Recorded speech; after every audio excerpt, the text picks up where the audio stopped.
जय माता दी दोस्तों इस वीडियो में हम आपको बताना चाहते हैं कि नवरात्रि के आखिरी दिन में आपको माता रानी की किस प्रकार पूजा करनी है। तो दोस्तों इस वीडियो में हम 6 से 7 पॉइंट ऐसे बताएंगे जो बहुत ही महत्वपूर्ण है और आपको पूजा करते समय ये ध्यान देने की आवश्यकता है। सबसे पहली बात, आपको स्नान आदि करके माता रानी के भोग की तैयारी करनी है। भोग में आपको काले चने, हलवा, पूड़ी बनाना है। और ध्यान रखिए, अगर आपके पास घी उपलब्ध है तो आप इस प्रसाद को घी में बनाएं, और अगर घी नहीं है तो आप इसे मूंगफली के तेल में भी बना सकते हैं। दूसरी बात, आपको माता रानी के चौकी की हल्की फुल्की साफ सफाई करनी है, और ध्यान रखें आपने जो कलश की स्थापना की है वो उस समय हिल न जाए।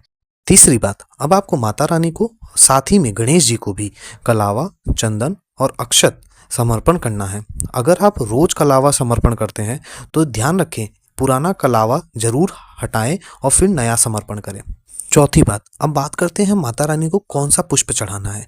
खासकर ध्यान रखें कि अगर आपने इतने दिनों में नहीं चढ़ाया है तो कोशिश करें कि इस बार आपको देवी फूल, जिसे हम गुड़हल का फूल भी कहते हैं, तो ये अगर आपको मिल सके तो आप जरूर चढ़ाएं, क्योंकि ये माता रानी का सबसे प्रिय फूल माना जाता है। अन्यथा अगर आपको नहीं मिलता है तो आप गेंदे का फूल भी समर्पित कर सकते हैं, उसमें कोई दो राय नहीं है। अब आपको माता रानी को भोग के साथ पान का पत्ता, उस पान के पत्ते में 2 फूल वाले लवंग चढ़ाने हैं, सुपारी, हरी इलायची, साथ में पान का बेड़ा बना के रख दीजिए। अब एक आखिरी बात है जो काफ़ी ज़रूरी है, आप पूजा करते समय दक्षिणा माता को अवश्य चढ़ाएं, क्योंकि ये दक्षिणा जो आप चढ़ाते हैं या माता रानी को ये बता रहे हैं कि अगर हमसे कोई कमी हो गई है तो ये दक्षिणा उस कमी को पूरा करने के लिए सहयोगी बने। अब सबसे महत्वपूर्ण बात, जब आप हवन करने बैठें तो आपने जो भी माता रानी को प्रसाद चढ़ाया है उनमें से हवन में थोड़ा थोड़ा करके हर चीज़ चढ़ा दे, चाहे वो पूड़ी हो, हलवा हो।